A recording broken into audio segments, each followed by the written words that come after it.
Darbie kolēģi,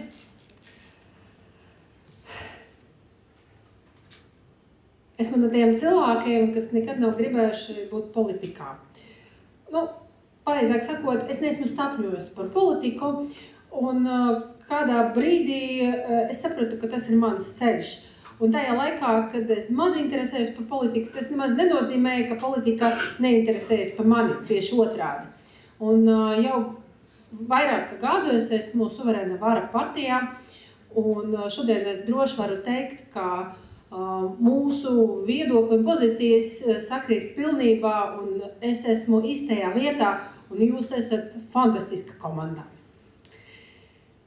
Mēs strādājam ļoti daudz, jau otro sasaukumos esmu Rīgas domē, un darba šobrīd ir 2 reizes vairāk. Esmu tas pats deputāts tajā pašā opozīcijā, tajā pašā domē, bet temps ir pilnība cits.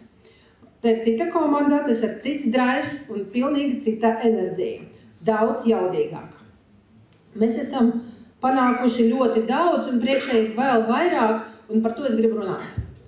Pēc Centrālās statistikas pārvaldes datiem Latvija no 25. gada janvāra līdz septembrim ir zaudējusi gandrīz 2% iedzīvotāju. Tas ir ap 30,000 cilvēku. Tas ir Ventspils lielumā.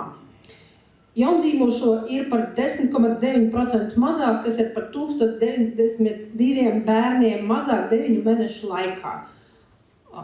Mums ir demogrāfijas bedra.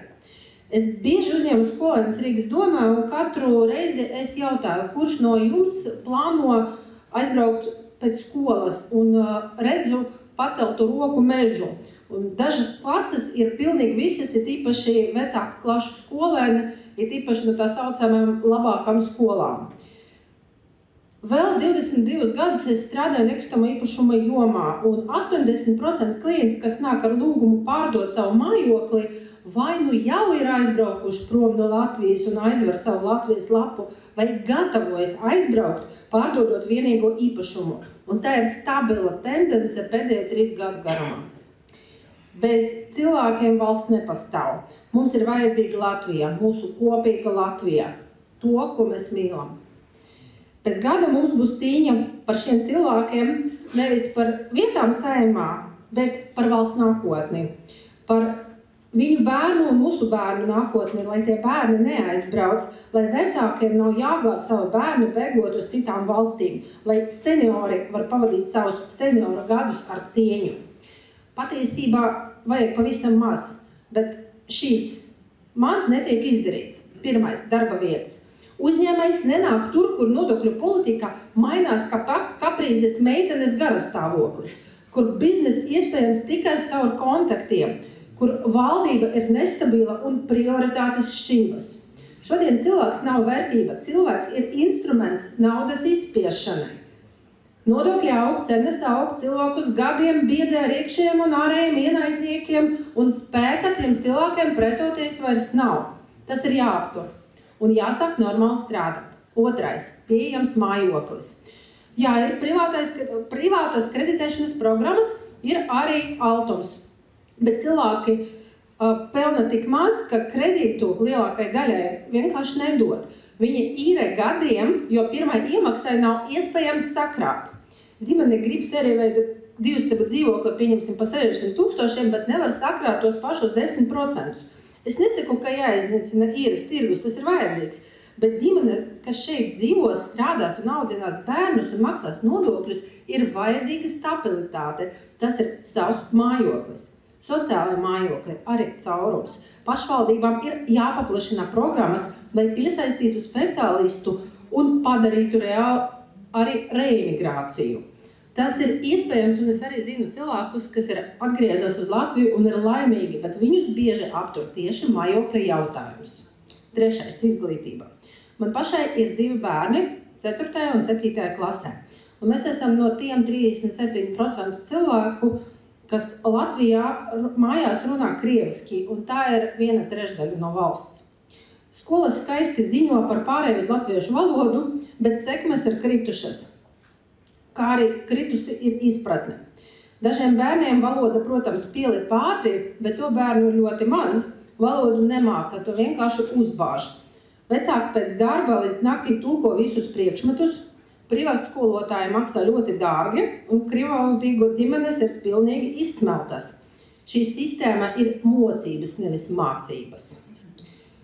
Visi vecāki grib vienu, lai valsts bez maksas un kvalitatīvi iemāca bērniem latviešu valodu. Ja Francija, Vācija un Zviedrija to spēja, kāpēc mēs nespējam?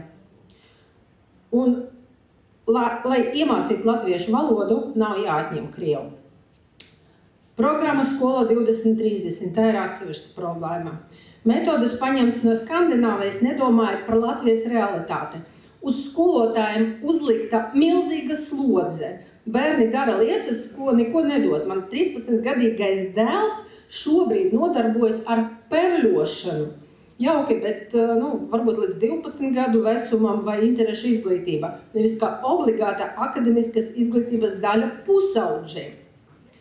Šī programma ir jāceļ, jāatgriežas pie sabalansētas sistēmas un jāveido visas izglītības reformas no turienes.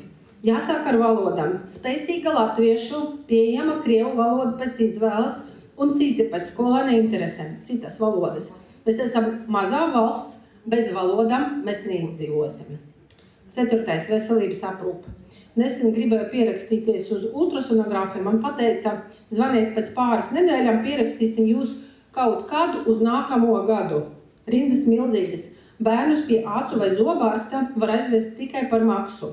Zāles daudziem cilvēkiem ir nepieejamas cenas dēļ. Un cilvēki prasa, kāpēc mēs maksājam nodokļus. Veselības ministrs un viņa partija ir mūsu valsts veselības ienaidnieki. Tā ir realitāte. Es, kā kapteinis, acimredzamais saku vienkāršas lietas. Bet arī vara to visu saprot, tikai dara pretējo un turpina atbrīvot Latviju no cilvēkiem. Ja mēs neapturēsim iedzīvotāju aizplūšanu par pensijām, vispār nav vērts runāt. Cilvēki jau plāno vecumdienas citās valstīs. Ne tāpēc, ka viņi negrib šeit dzīvot, bet tāpēc, ka uzticība valstī ir tuvu nullei. Kolēģi, mums ir mazāk nekā gads ar jums. Mums ir jācel cilvēki, lai panāktu, lai viņi aizietu uz vēlēšanām nākamajā gada oktobrī.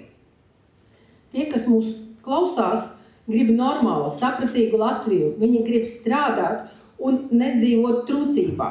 Viņi grib pieejamu medicīnu, normālas pensijas un izglītību bērniem. Es esmu šeit, jo es ticu, mēs esam forša, jauka, stipra komanda, kas var atgriezt cilvēkiem normālu dzīvi mūsu valstī. Un es pateikšu atklāti, nākamas vēlēšanas ir gandrīz vai pēdējā iespēja. Tāpēc, kolēģi, saņēmāmies katru dienu, katrā sarunā, katrā ierakstā sociālos tīklos. Mums ir jāaktivizē cilvēki, lai pēc gada viņi būtu gatavi iet un vēlēt. Latvijas cilvēki ir noguruši, viņi grib normālu dzīvi, un ar viņu atbalstu mūsu komanda mēs varēsim kļūt par ceļvedi uz normālu dzīvi mūsu kopīgajā Latvijā. Paldies par uzmanību!